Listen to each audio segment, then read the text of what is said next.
Hi, my name is Susanna and I'm here partnering with The Kitchen is My Playground. Today we're going to show you how to make the best oatmeal cookies.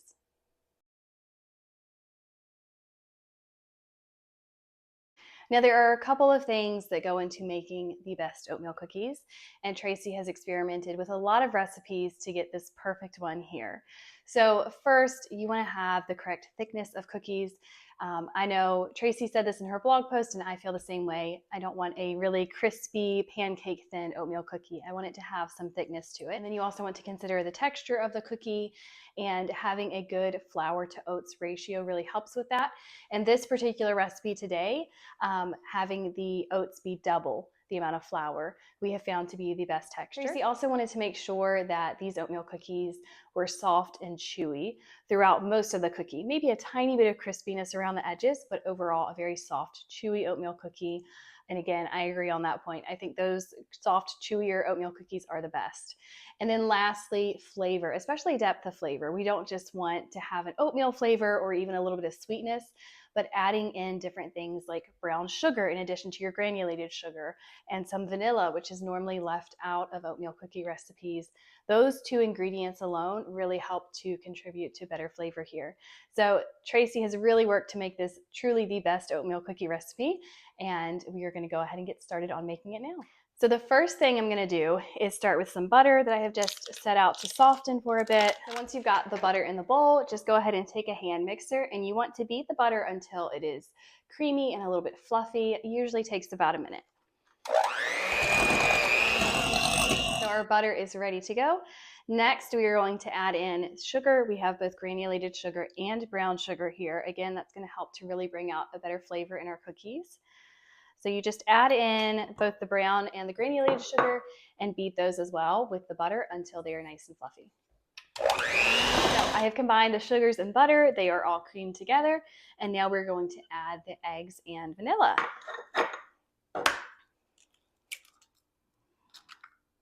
Then the vanilla, which of course Tracy adds in for the extra flavor here. I mean, really, can you imagine any cookie recipe without vanilla in it? I feel like it's a very necessary component here. So just mix this just until the eggs and vanilla are combined. We're not going to mix it quite as long this time, just to make sure that they are thoroughly mixed in, and then we'll move on to our next step. Perfect. So now we're going to move on to our dry ingredients. And over here, I have some all-purpose flour in a bowl, and then in this little bowl here, we have salt, baking soda, and baking powder. We're going to use all three. Add them to your flour and give that a good stir. Okay, there we go. So we're going to add this in and mix it up again. That's it. The dough is ready. And now we can add the star of the recipe, the oats. So another thing that Tracy uses in this recipe, for the oats, she uses old-fashioned oats rather than the quick cooking ones. And the reason for that is your old-fashioned oats are going to hold up a little better. They're going to create more of that texture that we really want to have here. Your quick cooking oats are a little softer and smaller. So when you use those in oatmeal cookies, you really lose any sense of texture once they're cooked.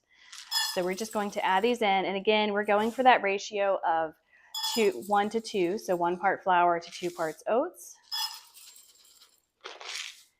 And that's going to give us our best oatmeal cookie.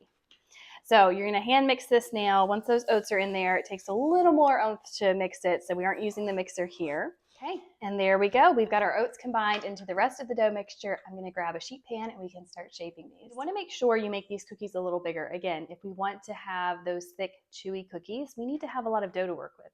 That's another big key difference in having a good oatmeal cookie versus a not so good oatmeal cookie. You want to make sure you are using plenty of dough for each cookie, probably more than you would expect to use. So I'm going to take this, we're just going to take it by 2 tablespoons and shape it into a ball.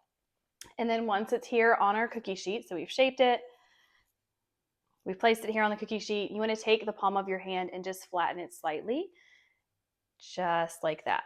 There you go. I'm going to go ahead and finish shaping these and preparing them for the oven, and then we'll see what they look like when they come out. All right, so I've gone ahead and pulled the first pan of cookies out of the oven.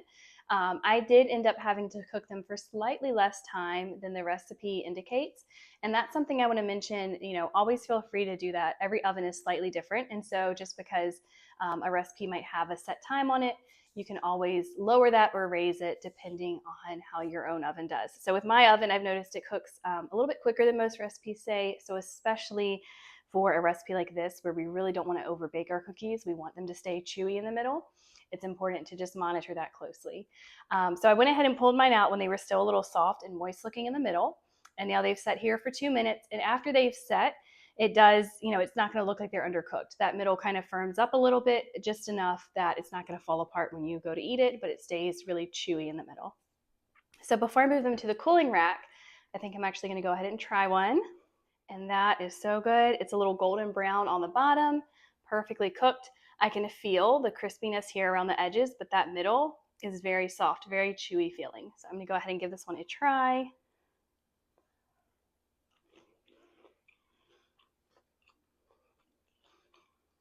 Perfectly cooked. Oh my goodness. This truly is the best oatmeal cookie recipe. Everything that Tracy listed that she wanted to achieve with this recipe, it's right here. The oats give it the best texture. You can taste that flavor from the vanilla and that depth of flavor from the brown sugar. They are chewy in the middle with just a slight crispiness around the edges. These are perfect. If you follow this recipe, you will truly have the best oatmeal cookies. Be sure to give this one a try. There will be a link below with the full list of instructions and ingredients. Test these out in your own kitchen, and I will see you all soon.